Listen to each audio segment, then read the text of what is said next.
qala Rasulullah sallallahu alaihi wasallam, talabul ilmi faridatun ala kulli muslimin.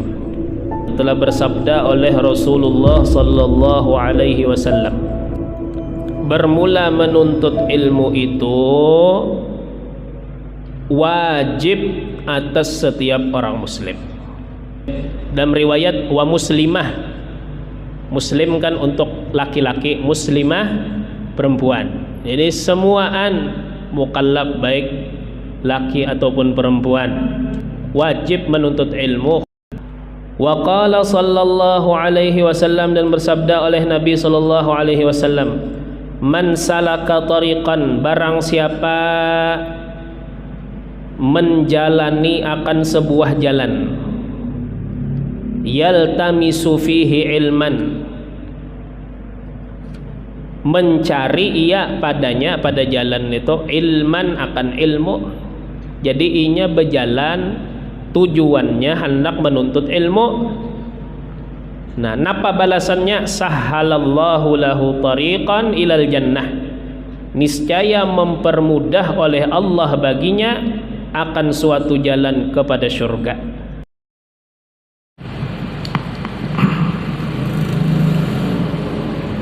الفاتحة للوقت على حضرة سيدنا رسول الله محمد عبد الله صلى الله عليه وسلم. بسم الله الرحمن الرحيم. جميع المشايخ بسم الله الرحمن الرحيم. جميع الأنبياء والمرسلين صلوات الله وسلامه عليهم بسم الله الرحمن الرحيم. آل كل الصحابة والقرابة والتابعين والتابعين السالمين الدين.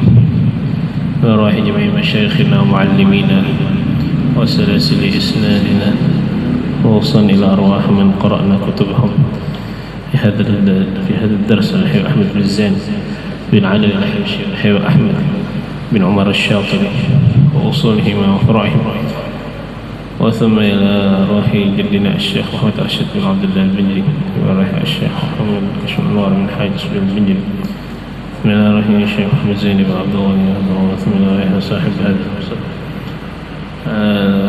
الشيخ محمد رملي والشيخ محمد رافي بن أحمد رملي، وأصولهم وفرعهم، سبنا إليهم تعاليهم أجمعين.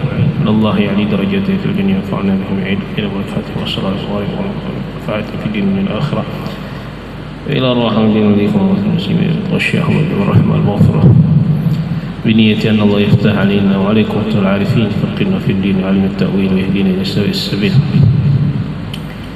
عجل بالبشارة بما حاجات خمسة وطلبات وعافية والحضرة النبي محمد صلى الله عليه وسلم. الفاتحة. الشيطان الرجيم. بسم الله الرحمن الرحيم. العالمين الرحمن الرحيم. إياك نعبد وإياك نستعين والصلاة والسلام الذين أنعمت عليهم. أعوذ بالله من الشيطان الرجيم. بسم الله الرحمن الرحيم. الحمد لله رب العالمين.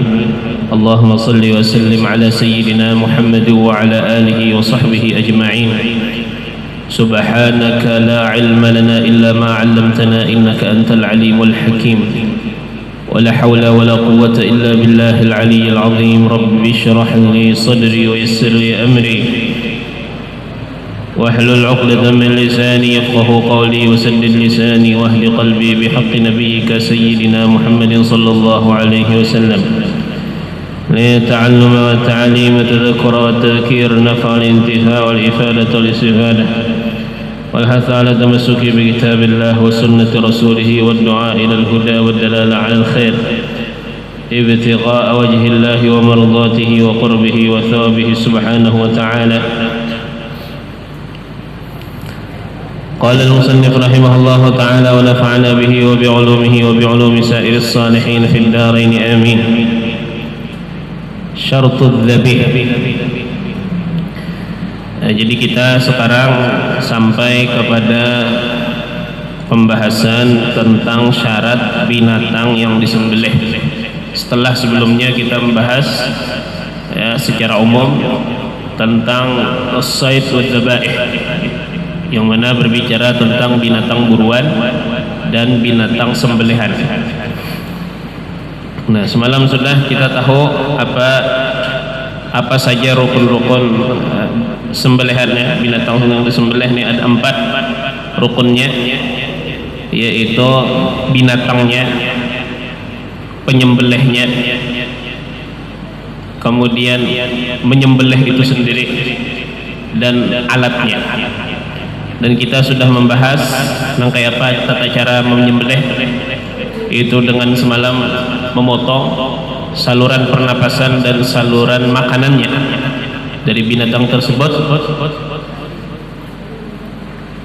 Juga kita sudah membahas apa syarat orang yang menyembelih, yaitu semalam disyaratkan harus muslim atau setidaknya kitabi ini Yahudi ataupun Nasrani yang halal dinikahi. Nah, sekarang kita masuk kepada pembahasan hewan yang kawa disembelih. Napa syaratnya? Nah, jersiden syaratul dzabih, ini syarat hewan yang disembelih. Syaratul dzabih kaunuhu hayawanan ma'kulan fihi hayatun mustaqirrah. Syarat hewan yang disembelih keadaannya hewan yang dapat dimakan.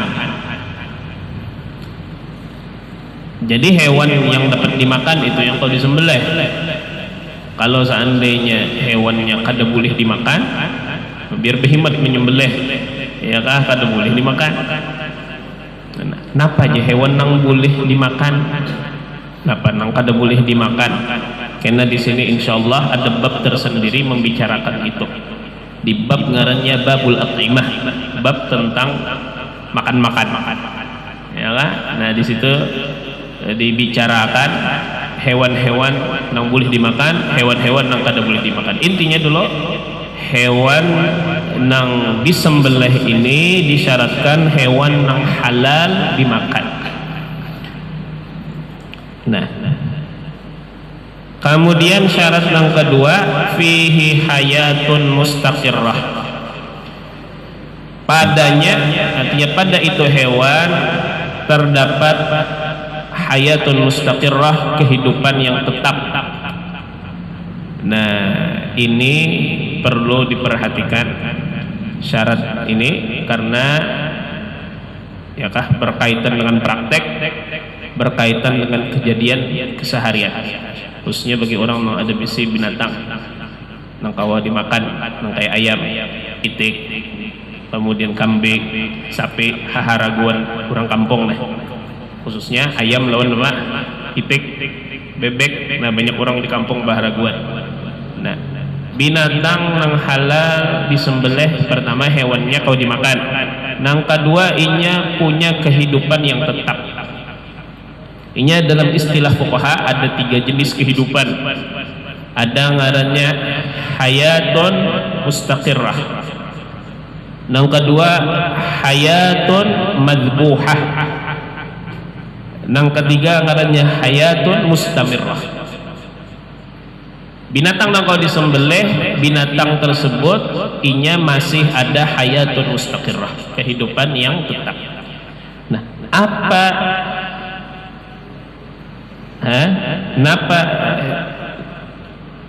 patokan bahwa binatang tersebut masih punya kehidupan yang mustaqir, yang tetap? Sebelum itu kita harus tahu dulu apa ta'rif, definisi daripada kehidupan yang mustaqirrah tadi. Nah, ujar ulama,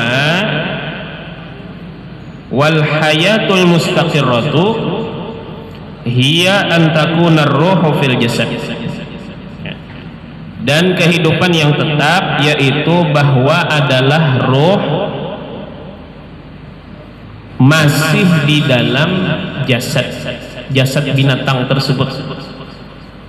Nah, antakuna ar-ruhu fil jasad wa ma'aha ibsarun wa nutqun wa harakatun ikhtiyari, dan bersamanya penglihatan,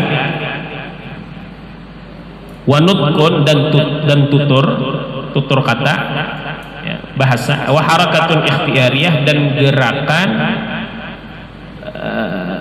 ikhtiyariyah dilakukan dari apa aja kita, ittirariyah, artinya gerakan yang dikehendakinya, harakah ikhtiyariyah, gerakan yang dipilihnya. Nah,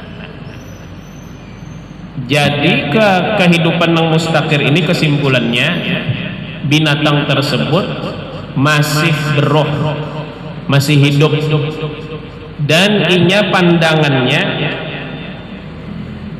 dan gerakannya itu semua di bawah kendalinya, tidak dalam kondisi yang kejang-kejang. Nah, itu ngarannya hayah mustaqirrah.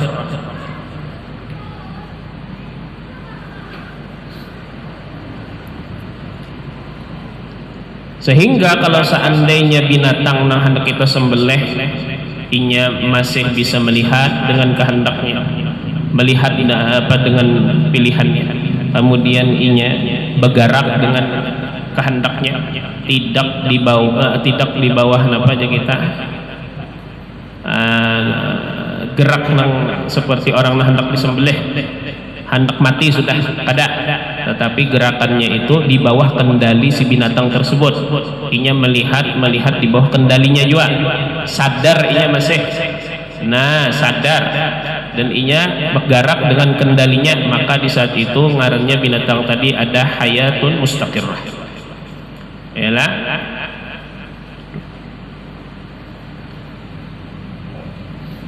Nah, kapan kehidupan mustaqirrah ini disyaratkan?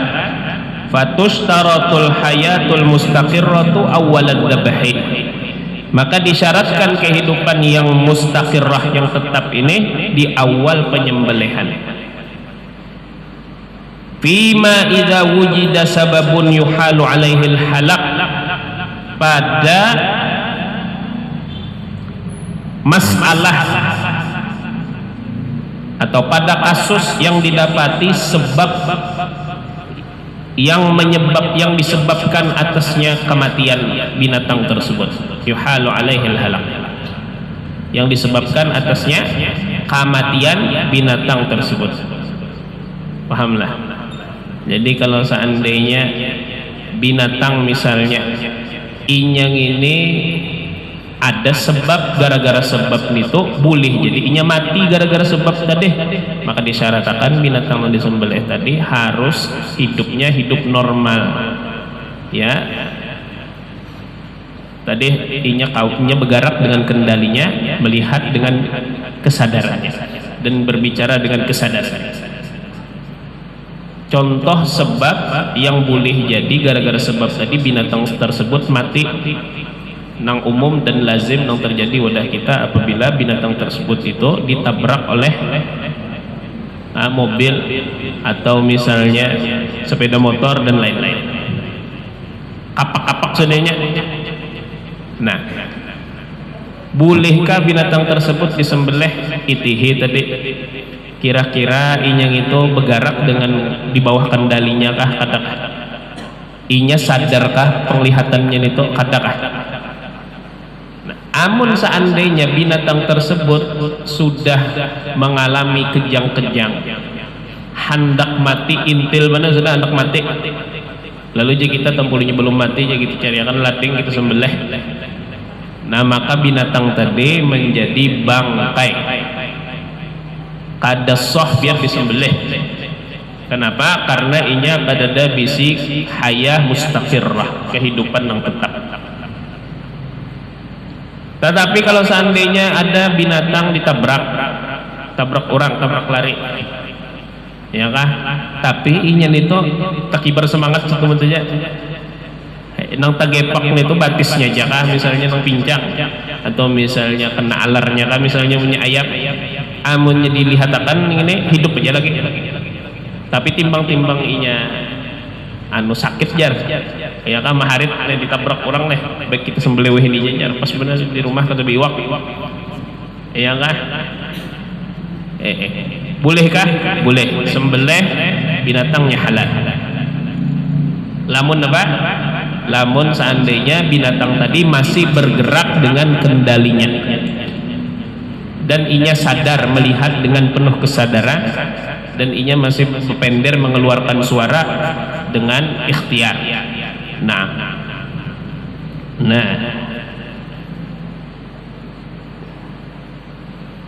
Atau contohnya inya nih binatang ini memakan tumbuhan yang memberi mudarat, ka'akli nabatin mudir, seperti memakan tumbuhan yang berbahaya. Memakan tumbuhan yang berbahaya itu bisa menjadi penyebab binatang itu mati. Nah itihi dulu tak sebelum menyembelih, itihi dulu. Kira-kira inya ini ada kesadaran ya lagi binatang ini kadakah? Lamun inya ada kesadaran lagi, geraknya kejang-kejang seperti orang keracunan, lalu disembelih, tangkai. Nah itu tak. Nah ini contohnya ka'akli nabatin mudir. Wa kama law jaraha sab'un saidan aw syatan, dan sebagaimana jikalau melukai oleh binatang buas akan binatang buruan, aw syatan atau kambing, ya kan ini bakas diikut misalnya oleh binatang buas. Contohnya model kayak apa? Ular betaring yang lah diikutnya, dan ini ular ini berbisa nih, ada wisanya, wisa aja orang bisa lah, wisa lihat. Amun seandainya dilihat akan ini bisa mati nih jangan. Nah apa hukumnya disembelih itihe seandainya masih ada kesadaran, ya kan? Nah maka boleh. Amunnya seandainya sudah kada sadar lagi, makanya kada boleh. Bangkai. Awin hadama alaihi bina, atau runtuh atasnya oleh bangunan. Allahu Akbar. Terjadi gempa bumi, runtuh, atau kandang kandang ayam kah runtuh misalnya. Nah, au jarahat hirratun hamamah, atau melukai oleh napa ngarannya kucing akan burung dara hamamah. Nah jasiden lamun hendak disembelih fayustaratu fi dzalika an yuzbah wa fihi hayatun mustaqirratun awalan dzabih, maka disyaratkan pada itu bahwa ia disembelih dan pada itu binatang kehidupan yang masih tetap di awal penyembelihan. Pas awal menyembelih itu harus disyaratkan ada kehidupan yang tetap, yang mustaqirrah. Wa illa lam yahilla, dan jikalau tidak, amun seandainya inya kada ada kehidupan yang tetap lagi, maka tidak halal. Arti tidak halal sama dengan bangkai. Lamun kada halal sama dengan kada boleh dimakan. Nah,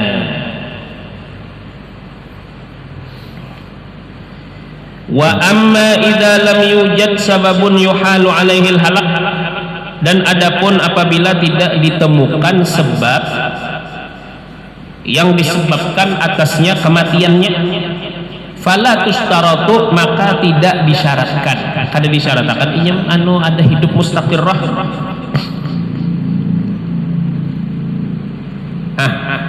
Sehingga apabila misalnya binatang dalam kandang garing inya, ya kan? Jadi fa idzan tahal hayawan, maka apabila berkesudahan binatang ila harakatin madbuh, kepada gerakan disembelih, bimarodin, dengan sebab sakit, wadzubiha akhir ramkin, dan ia disembelih di penghujung pernapasannya, halal ia, wa illam yataharrak ba'da dzabhi, sekalipun tidak bergerak setelah disembelih, aw lam yatafajjarid dam, atau tidak menyembur oleh darah. Ini minta kelak inya kan kita hendak tahu binatang itu, nah inya ini pas waktu disembelih masih ada kehidupan yang tetap kadang tanda-tandanya. Lamun seandainya inya tuntung disembelih inya berontak, kapak bagisnya, itu berarti itu sehat walafiat tuh waktu disembelih binatang tadi. atau waktu disembelih muncrat napa darahnya, menyambur-nyambur darahnya. Nah kayak kita biasanya melihat hari raya haji tah mun binatang sapi tadi sembelih no muncrat napa darahnya itu ya kan menyambur-nyambur darahnya. Nah itu tanda binatang itu inya di saat disembelih hidupnya mustaqirrah, tetap kehidupannya mustaqirrah. Nah lalu misalnya ada binatang, kita bisa binatang ini sakit pintunya harus rismaannya lalu ujar ampunnya sedang ini jar kita sembelih ini jar ya kan, pas disembelih binatang tadi bergerak ada nimba disembelih kemudian darahnya kadang muncrat, halalkah sembelihan tadi katakah? Ujar sidin halal. Kenapa jadi beda lawan masalah yang pertama tadi? Masalah kedua ini, masalah pertama tadi nang masalah nang terumpak mobil ya kah, kemudian misalnya inya tadi kena runtuhan bangunan, itu inya di situ ada penyebab nang mematiakan inya. Karena itu disyaratkan binatang tadi harus hidup bujur-bujur mustaqirrah. Adapun binatang nang bebaya garing aja lalu disembelih, garingnya itu kadang menyebabkan inya mati, maka kada disyaratkan binatang nang gara-gara garing disembelih, kali disyaratkan inya harus ada kehidupan nang mustaqir. Sehingga kalau seandainya kada berontak tadi saat disembelih, ada terpancar darah daripada inya, tetap dihukumi halal. Nah, jadi beda hukum antara kalau seandainya sebelumnya ada kejadian yang maulah inya mati, lawan nang kada ada kejadian sebelumnya. Lamun ada kejadian nang maulah inya mati sebelumnya deh, binatang tadi harus disembelih dalam keadaan inya sadar, bergerak dalam kesadaran, melihat dalam kesadaran, dan inya masih bisa mengeluarkan suara dengan kesadarannya. Tapi kalau seandainya sebelum inya disembelih kada ada napa-napa yang menyebabkan inya mati, maka kada disyaratkan ada kehidupan yang mustaqir. Jelas? Jelas lah? Nah ini penting dipahami. Nah, jadi jasidin wa alamatul hayatil mustaqirrah ahadu amraini, dan tanda kehidupan yang tetap yaitu salah satu dua perkara. Imma tafajjurud dami ba'da dzabhi, ada kalanya terpancar darah setelah disembelih, awil harakatul anifatu ba'dahu, atau gerakan yang memberontak setelahnya. Sebagaimana yang kita lihat di saat orang menyembelih binatang Idul Adha, keduanya ada. Saat inya disembelih darahnya mancur keluar, kemudian pulang inya memberontak, ya kah? Kadang keras benar, bisa sampai berbalik inya tuh, punya tong disembelih itu bisa berbalik binatangnya. Loh, itu artinya sehat benar itu tak binatang itu tak. Nah, habis.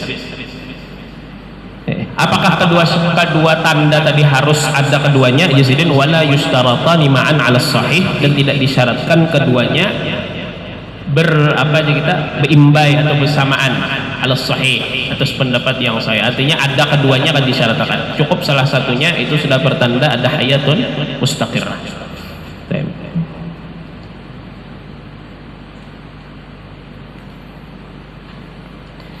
Nah, adapun dua jenis kehidupan yang lain tadi, hayatul mustamirrah lawan hayatu aisyil madbuh.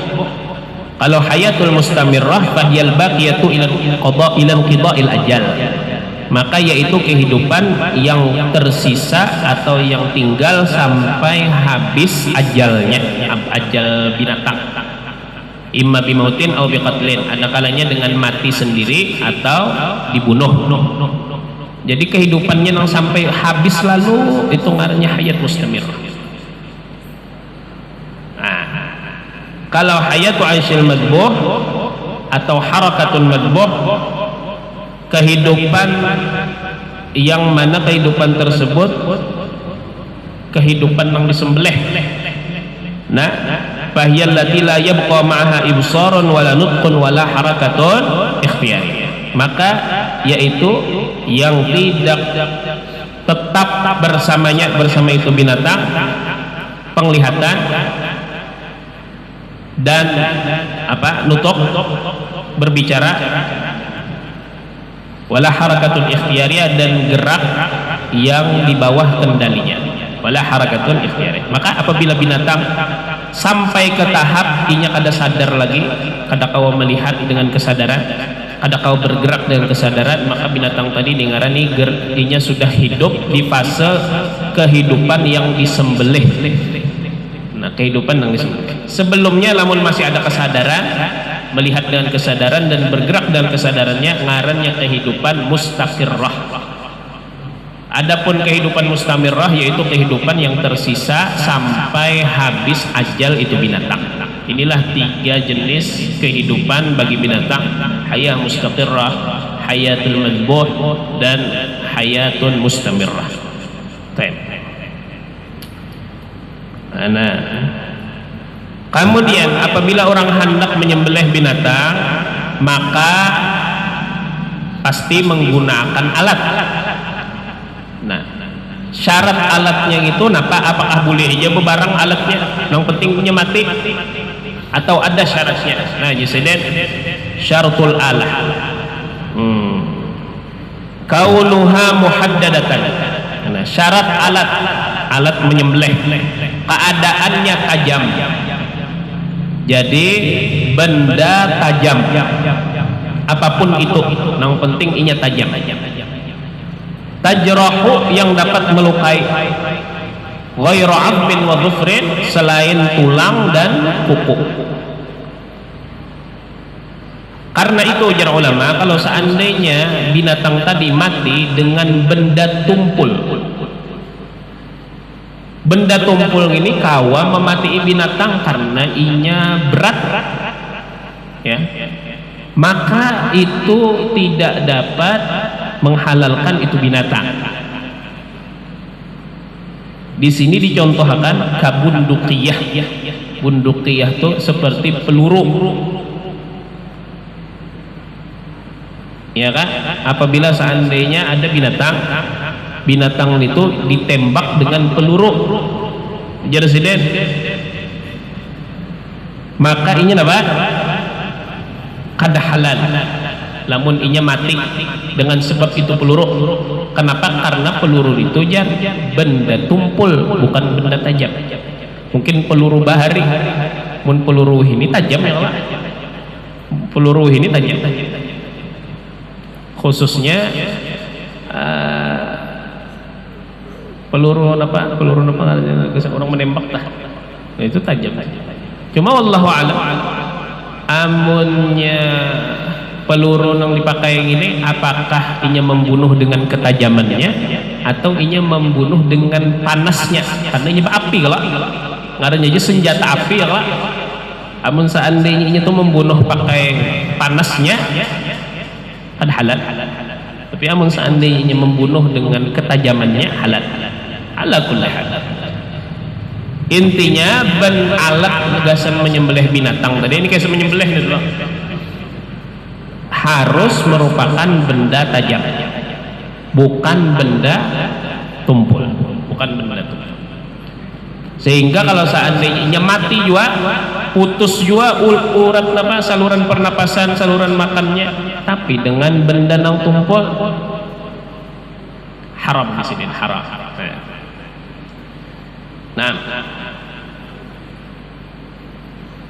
Nah, kabunduqiyatin wa mudiyatin ka'alatin harumat.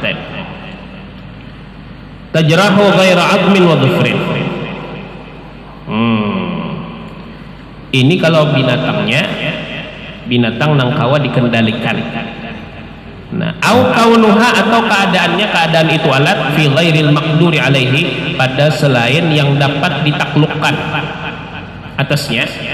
seperti burung misalnya kita hendak burung, atau misalnya binatang nang kada kau ditangkap, ya kah ghairil maqduri alaih, bisa menggunakan sarana hewan peliharaan atau binatang yang sudah terlatih. Yazin au kanu wa ghairil maqduri alaihi jarihat siba'in au tairin mu'allamah.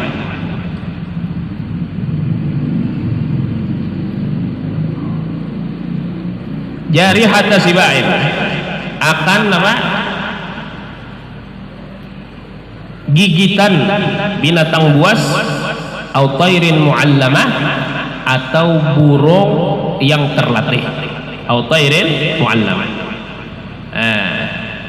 Tapi Jesiden kayak apa cara meminandui bahwasanya binatang tadi sudah terlatih atau kada? Nah, kena ada syaratnya disebutkan di sini. Intinya kalau binatang nang kada kau dikendalikan lalu kita hendak memburunya, hendak membunuhnya, bisa memanfaatkan gigitan dari binatang, bisa memanfaatkan binatang yang terlatih, baik binatang buas maupun burung.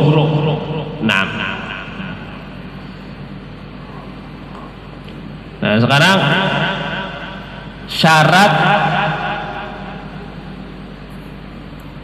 melatih binatang-binatang tersebut. Syurutu ta'limil jawarihi minas siba'. Syarat-syarat mengajari atau melatih ya binatang-binatang tersebut daripada binatang buas, arba'atun, 4. Ada 4 syarat. Yang pertama, an yastarsila ida ursila, bahwa ia melepaskan binatang buruannya apabila diminta melepas. Ya, jadi amunnya seandainya mengikut sesuatu, lamun kita suruh lapas, maunya melapas. Ini syarat pertama. Syarat yang kedua, wa an yanzajira idza zujira, dan bahwa ia takut ketika digertak. Jadi amun seandainya binatang tersebut tadi digertak, ihnya takut tak? Ini syarat yang kedua. Ini syarat binatang tersebut dikatakan terlatih. Yang pertama, amun inya menggigit sesuatu, lamun disuruh melapas, ia melapas. Lamun inya digertak, ia takutan. Nah, wa alla ya'kula syai'an minas saidi qabla qatlihi wa ba'dahu, dan bahwa ia tidak memakan sesuatu dari binatang buruan sebelum membunuh dan setelahnya. Jadi inya tuh melihat binatang tuh tingkas meigut memati aja, sisanya kada dimakannya, disulumnya bener aja, hendak bawa ke petuanannya gitu aja, kada nang memakan sebahagian dari binatang buruannya. Ini syarat yang ketiga. Syarat yang keempat, wa an yatakarrara dzalika minhu, dan bahwa terulang itu daripadanya.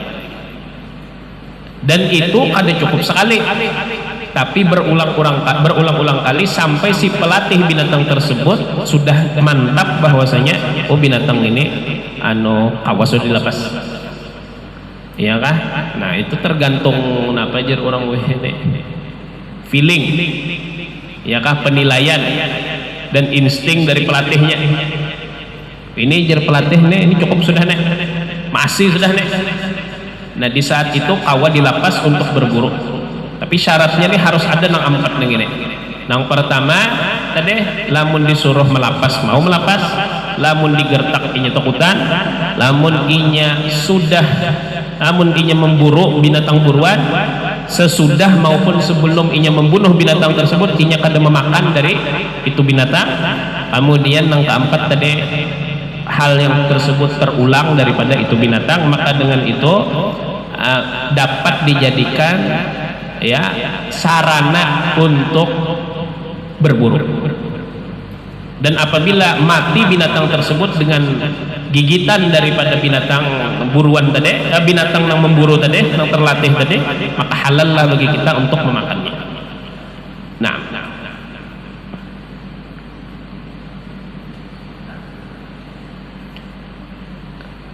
Nah, syurutu ta'limil jawarihi minat thair. Syarat melatih ya binatang-binatang pemburu, penggigit minat thairi daripada burung. Yang tadi daripada binatang buas. Jadi jelasnya syurutu ta'limil jawarihi minat thair wa hiya syurutu ta'limil jawarihi minas sibah. Syarat mengajari binatang-binatang pemburu daripada burung, yaitu syarat-syarat mengajari atau melatih binatang-binatang tersebut daripada binatang buas. Naam, illal inzijar idza zujirat, kecuali takut ketika digertak. Namun burung tali sedikit amunnya di takutan digertak, digertak bukanya. Karena itu syarat tersebut disyaratkan pada burung. Amunnya binatang buas, diantara syaratnya kapan dipadakan terlatih lamun digertak ini takutnya. Kalau pada burung pada berlaku kenapa itu deh amunnya digertak burung tadinya bukah, maka syarat ini ngalih sedikit pada burung. Karena itu kada disyaratkan illal inzijar idza zujirat. Nah dengan ini habislah masalah yang berkaitan dengan masalah menyembelih dan binatang buruan.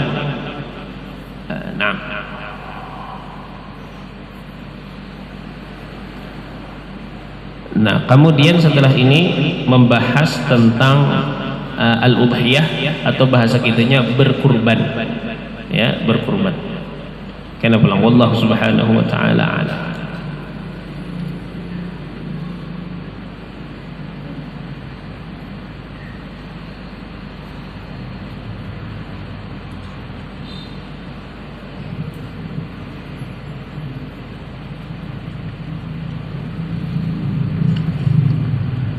Bismillahirrahmanirrahim. Alhamdulillah rabbil alamin. Allahumma salli wa sallim ala sayyidina Muhammadin wa ala alihi washabbihi ajma'in. Qala al-musannif rahimahullahu ta'ala wa nafa'ana bihi wa bi 'ulumihi wa bi 'ulumi sa'irus salihin fid dharain amin. Masih berbicara tentang Jumat, dan Jumat semalam itu hukumnya fardu ain untuk setiap orang yang muslim laki-laki merdeka yang mukim di suatu kampung tanpa ada halangan syariat.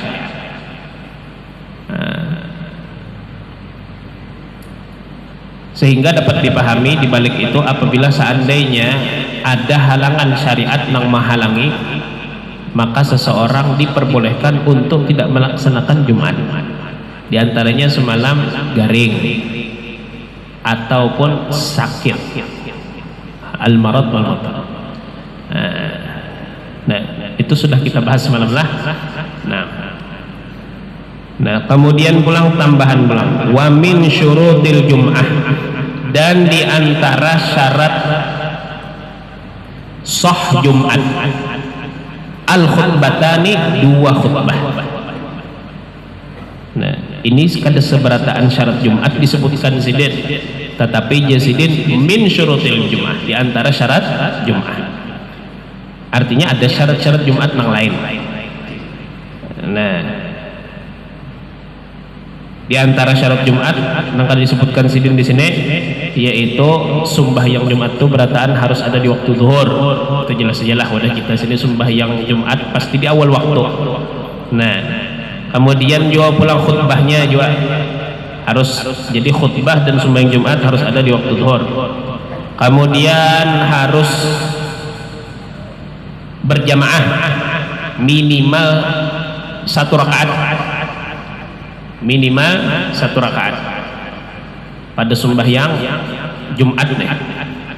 Nah, dan orang yang hadir harus 40 orang, dan semuanya itu orang-orang yang wajib mengerjakan Jumat.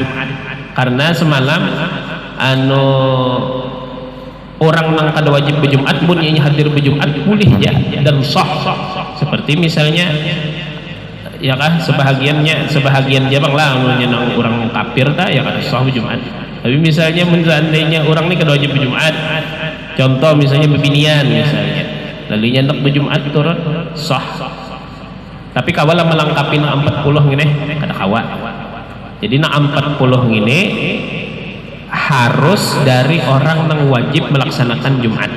Ini syarat apa? Syarat Jumat. Nah, seperti mereka itu laki-laki balik, kemudian merdeka, ayakunu ahraran bukuran balighin mustautinin. Orang nang mustautin artinya orang nang tinggal di kampung tersebut, kada berniat pindah dari itu kampung, orang tuh ngaranya mustautin. Nah, kalau sekedar mukim aja, tapi nya hendak kena sewaktu-waktu sudah selesai gitunya urusan inya hendak balik ke kampung tuh ngaranya mukim aja kada mustautin. Ini kena kau jual menjadi pelengkap 40 orang. Nah, sehingga kalau seandainya ada di suatu kampung ini isinya buruh berada, ya kah? Ada wajib Jumat, ya kah? Kenapa kada ada mustautinnya? Mustautinnya kada ada. Nah, Mbah kitihi amunnya kampung sebelah sampai adzan kepada bebuhannya tadi, wajib inya berjumat ke kampung sebelah, bukan di kampung itu, ke kampung sebelah. Naam.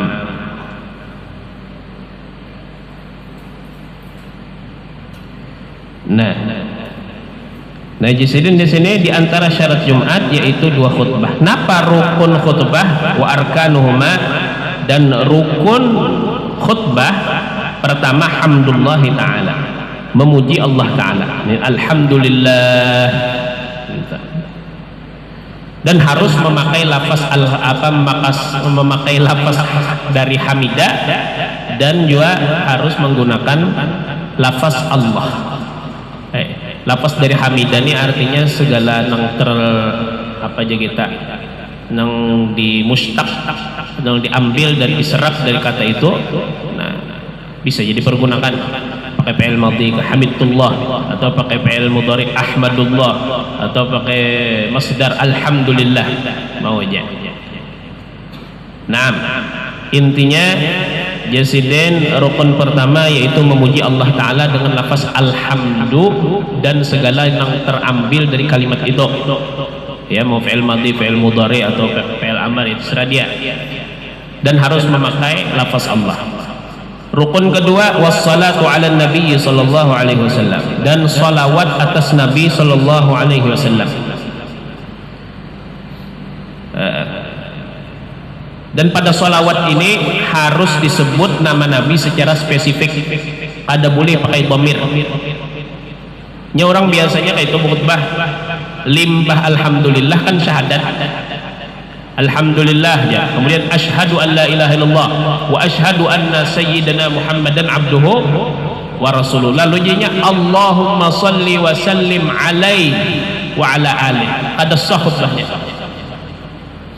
ada sah. Kenapa? Karena rukun khutbah nang salawat atas Nabi ini harus disebut nama Nabi secara namanya, ada boleh pakai dhamir. Nah, ini tuh. Ini syarat ini rukun yang kedua, wassalatu ala nabi sallallahu alaihi wasallam. Karena itu di bawah itu wala yakfil ityanu fis salati bi lafdhi dhamir wa in taqaddama ismuhu alaihi, dan tidak cukup mendatangkan pada salawat dengan lafaz dhamir sekalipun terdahulu nama Nabi atasnya, atas itu salawat, kama afadahul Fashani. Pernah ini kejadian, maka di Hadramaut, pernah di Hadramaut sekalinya khotibnya nang itu khutbah tim tuntong napa tuntong syahadat, asyhadu an la ilaha illallah wahdahu la syarika lahu wa asyhadu anna sayyidina abdur rasul, Allahumma salli wa sallim alaihi wa ala ali Muhammad. Lalu begaru kami nah iya amne ya apa ngene kada sah Jumat ngene, maka sebaratan sholawatnya bedomir, hendak pindah masjid kada sempat, tuntung akan di situ kada cukup rukunnya. Ala madhabi apa nih? Al Imam Asy-Syafi'i. Sekalinya mbak teliti, sekalinya masjid wow. Nah iya. masjid wow sekalinya. Inya bebuhan santri ini ada hiburannya, diberi hiburan. Ayo kita ke ke kolam renang sebulan sekali kah, atau peringatan besar. Jadi pas waktu hari Jumat hiburan, pas di higanya ada masjid. Jadi kita nih kalau cari masjid jauh, di ke kolam renang itu sembahyangan deh. Tak kalinya kan memeriksa masjid siapa, masjid orang sebelah.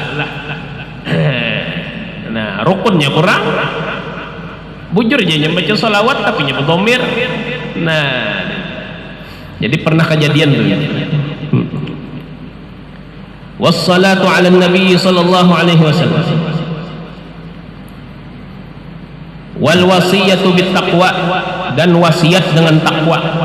Nah, usikum wa nafsi bit taqwallah. Nah, itu termasuk rukun khutbah. Maka kada cukup misalnya mewanti-wanti, mewaspadai daripada hal dunia, walaupun baik, tapi kisah hal dunia. Nah, kita ini sekarang kita memasuki musim hujan, ya kah? Maka pikir-pikir pemerintah mulai gorong-gorong misalnya, atau nasihat-nasihat dunia. Ya, isinya nasihat aja tapi berkaitan lawan dunia beratan. Cukupkan itu pengganti daripada wasiat dengan takwa, kada sah jasidin. Fala yakfi mujarradut tahdzir minad dunya.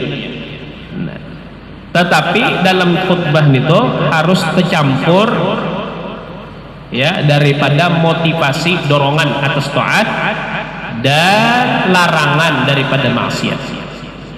Nah, jadi takwa tersebut, kalimat takwa sendiri kan wajib disebut di dalam khutbah. Nang penting di dalam khutbah itu terdapat motivasi dorongan, ya dorongan atas taat dan menghindari maksiat, cukup sudah. Ada mesti harus kalimat takwanya disebut. Nah, karena takwa itu sendiri, takwa itu apa pengertiannya takwa? Takwa itu jar imtitsalu awamirillah wajtinabi nawahi, menjunjung tinggi perintah Allah dan menjauhi larangannya, itulah takwa. Makanya kita punya khutbah tuh orang biasanya hari Jumat, ya kah? Sedang hari pada hari ini marilah kita, ya kah, sama-sama untuk selalu meningkatkan ketakwaan kita kepada Allah dengan menjunjung tinggi segala perintah Allah dan menjauhi segala, karena itulah hakikat takwa. Itulah hakikat takwa. Nah, tiga rukun pertama ini harus dipastikan ada pada di dua khutbah. Jadi alhamdulillah ta'ala, muji Allah ta'ala, kemudian membaca sholawat, kemudian wasiat dengan takwa. Ini tiga rukun pertama ini harus ada di kedua khutbah. Menurut khutbah pertama aja lengkap, khutbah kedua kada lengkap, maka kada sah khutbahnya. Kemudian wa qira'atu ayatin minal Qur'an fi ihdahuma, dan membaca satu ayat daripada Al-Quran pada salah satu dua khutbah. Nah, amun baca ayat ini terserah aja, hendak di khutbah pertama boleh, di khutbah kedua boleh, tetapi nang afdal ayat ini dibaca di ujung khutbah pertama, sebagaimana amal nang di wadah kita, ya ke ayat Al-Quran dibaca di mana, di penghujung khutbah pertama. Lamun sepanggal aja bang, jangan sepanggal ayatnya ini kepanjangan, khotibnya kan hendakan pakamih sudah. Nah, bolehkah sepanggal ayat aja dibaca, sepanggal ayat kada boleh, kada cukup, walau panjang ayat, walau panjang kada cukup. Allahu la ilaha illa huwal hayyul qayyum la ta'khudhuhu sinatun wa la naum barakallahu li wa lakum fil Qur'an.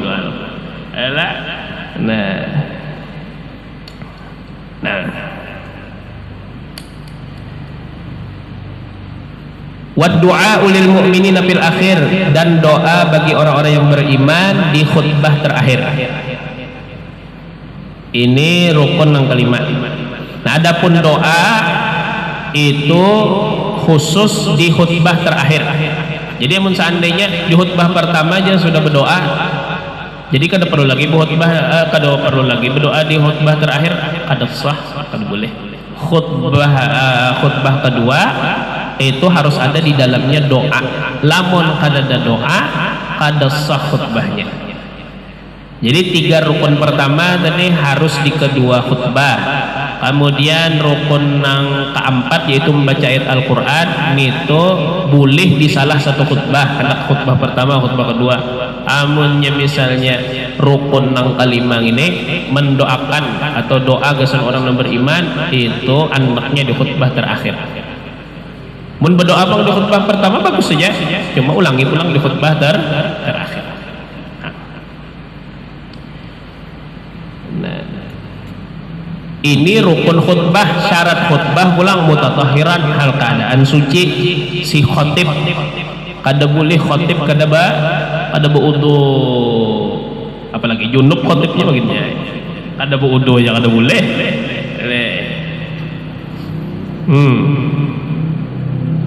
Ya ada kisahnya guru ulun bagaimana?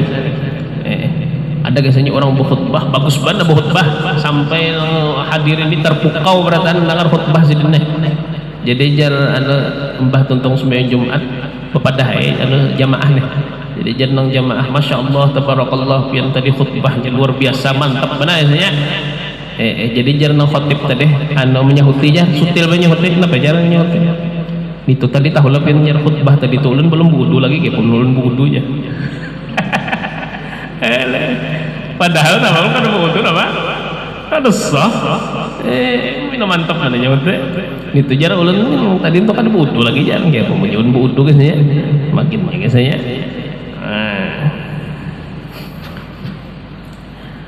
Nah, syarat yang kedua pulang masturul aurah. Nah, tertutup auratnya. Kada ada jawaban kalau kurang waras mana mula khotib kada menutup aurat. Nah, tapi maksud menutup aurat di sini, aurat tersebut tertutup dari sejak awal sidin berkhutbah sampai apa? Sampai sidin selesai. Sehingga kalau seandainya sewaktu sidin berkhutbah, ya kah? Ada angin puting beliung masuk ke dalam masjid. Limbah itu apa? Tabuka apa? Tasingkai gamis maka imam ini begamis saja tapi salur handap. Ya kan? Ini banyak orang yang begamis gini kadang nang betapih dah. Atau bersalawar panjang atau bersalawar handap imamnya. Tapi begamis. Datang angin beliung masuk tasingkai aurat sidin. Namun kada langsung sidin tutupi batal khutbah sidin. Itu. Nah, ini masturul aurat. Tadi nang masalah suci tadilah bulik pulang lah. Suci tadi suci daripada hadas asghar atau akbar dan suci pulang daripada najis. Nah, imam khatib ini soalnya inya menempati imam dan khutbah itu menempati 2 rakaat zuhur. Karena kan Jumat ini kan waktunya di waktu zuhur digawe. Zuhur itu berapa rakaat? 4 rakaat. Tapi Jumat ini 2 rakaat aja, korteng 2. Duanya kemana jar? Oh, 2-nya dialihkan ke khutbah. Yaqumu maqamar rakaatin, menempati di tempat 2 rakaat. Karena itu khatib ini nang kayak orang nang kayak imam posisinya. Kayak orang sembahyang. Karena itu disyaratkan harus suci dari hadas dan suci daripada najis dari di pakaian, di badan dan di tempatnya. Di pakaian, badan dan badan. Karena itu sampai ini di suatu masjid di Tarim itu ngarannya Masjid Jami, Masjid Jami. Itu masjid nang penuhannya kalau masjid jami'nya di situ. Nah, khotibnya itu ya itu membawa model kayak kain ihram gitu, kunol kain, maka bepulun itu bepulun dikapit sini ketiak, sebuting bawa bawa tongkat, sebuting mengapit kain tadi. Ulun awal datang itu bingung, bapak sidin gini mbok ulas tilam enggak ke masjid nanti, maka khotib sekalinya nang tadi nang model kayak kain ihram, kain putih tapi kandal kainnya. Sekalinya Mbah Sidin naik ke atas mimbar, sekalinya kain itu diurai Sidin di mimbar, diurai Sidin. Ulun mikir akan apa rahasianya kain ini, apakah kain pakaian orang bahari kah atau apakah sekalinya Mbah takon-takon, sekalinya jar kain itu diantara keihtiyatan Sidin, kehati-hatian Sidin. Kalau ada di mimbar tadi itu ada najis. Kalau ada najis, jadi Sidin membawa nang Sidin yakin itu suci, sudah bersih, sudah bebas daripada najis, bawa Sidin mulai rumah, akun Sidin bercangkal bawa itu. Ya kah saban kalian tiap Jumat gini kadang nang kalopang luput setiap Jumat kada. Khotibnya itu juangnya. Itu juangnya. Syekh Umar katanya, Umar al-Khatib. Tiap Jumat nang ulas tilam itu Bang di Sidin, diurai Sidin tiap Jumat. Itu diantara bentuk ihtiyat, kehati-hatian. Nah, masturul aurat. Nah, kemudian syarat nang keempat disebutkan di dalam di matan gededa badiri atau seorang yang mampu. Jadi si si khotib lamun seandainya mampu wajibnya berdiri, karena nang kayak sembahyang tadi, sembahyang tuh menyurang mampu wajib berdiri. Nah, wa yajibul julusu bainahuma fawqa tuma'ninatis shalah, dan wajib duduk di antara keduanya melebihi tumakninah sembahyang, melebihi tumakninah sembahyang. Nang afdalnya jar sekedar membaca surah Al-Ikhlas, qul huwallahu ahad. Nah, dan bagi khotib nih, kalau di sini ada anak khutbah, sunnah surah Al-Ikhlas tersebut dibacanya sewaktunya duduk. Jadinya duduknya sekedar surat Al-Ikhlas, dan sunnah membaca surah Al-Ikhlas tersebut di saat inya duduk.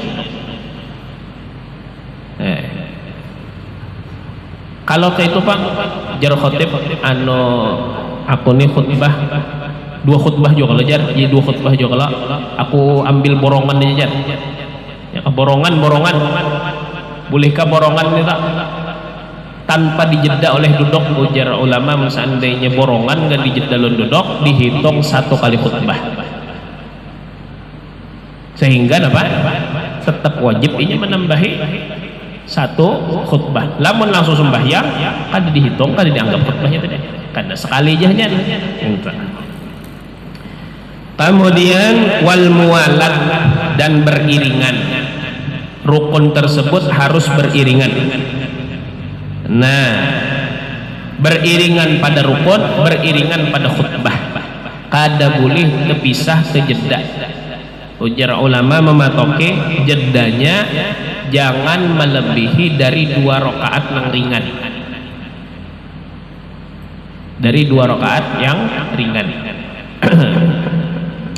Sehingga di antara kehati-hatian khotib kita di sini nang bahari, iyakah sampai ini lamun seandainya sudah tuntung menyampaikan khutbah pertama, rukunnya diulang dari awal. Alhamdulillah wassalatu wassalamu ala rasulillah sayyidina Muhammad ibn Abdullah usikum wa nafsi bitaqwallah wa idha quri'al quran fastami'u lahu wa ansitu la'allakum turhamun. Hanya membaca ayat, hanya menutup khutbah pertama. Kenapa diulangi itu? Takutan kalau pina rukun yang pertama dibaca di awal di awal khutbah kan alhamdulillah salatu wassalamu ala rasulillah ila akhirih, hanya menyampaikan khutbah yang lah. Takutan kalau pina terjeda lebih dari 2 rakaat nang ringan, akhirnya diulang kembali di akhir khutbah pertama. Nah, itu Kalau ada yang mempertanyakan itu tak, kenapa jar orang di masjid itu jar bahasa pulang membaca alhamdulillah di akhir khutbah pertama, nah itu tak menjaga nangaran mualat. Walaupun ujar ulama fikih selama khutbah itu isinya berkaitan lawan akhirat, motivasi taat, lawan melarang dari maksiat, biar sejam khutbahnya itu masih masuk dalam takwa, wasiat bittaqwa. Karena itu kada memutus mualat. Karena tadi takwa apa? Mendorong taat, mencegah dari maksiat. Maka selama masih di dalam itu pembahasannya, orang itu apa? Kada terputus mualatnya. Minta. Nah, wal mualat. Mualat ini tadi disyaratkan antara khutbah pertama dan khutbah kedua harus mualat. Kemudian pulang antara rukun-rukun khutbah, kemudian juga pulang mualat ini di antara khutbah dan di antara sembahyang harus mualat.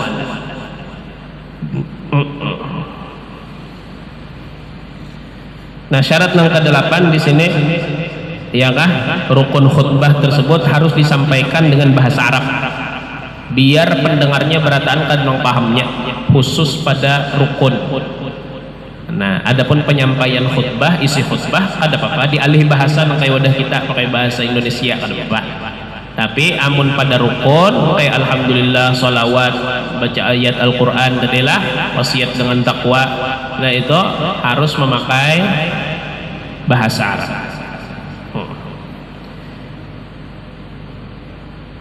Dan disyaratkan pulang minimal 40 ikung mendengar lawan khutbah khatib, sehingga kalau seandainya semasjidan mengantuk kada sah khutbahnya. Kalau kau bang lah la yutasawwar bang, karena tergambar bang orang semasjidan mengantuk. Tapi seandainya ada yang kada mendengar atau mendengar kurang dari 40 ikung, maka khutbahnya kada sah. Nah itu kan. Nah, ke-10 jar syaratnya berataan dilaksanakan di waktu zuhur.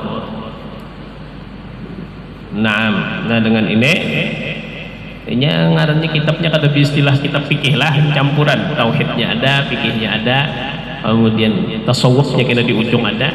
Maka ketika situ aja saya membahas tentang Jumat, walaupun pembahasan Jumat ini kalau mau dibahas ya panjang benar. Syaratnya pun tadi hanya sekelumit sebuting aja yang dibahas ini, syarat khutbah jasidin yaitu nah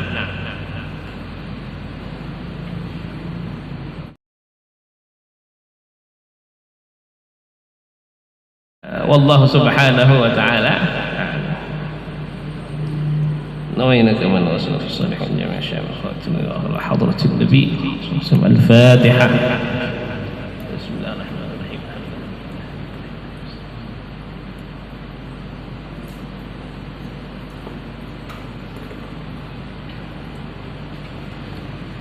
الحمد لله رب العالمين، اللهم صل وسلم على سيدنا محمد وعلى صحبه اجمعين.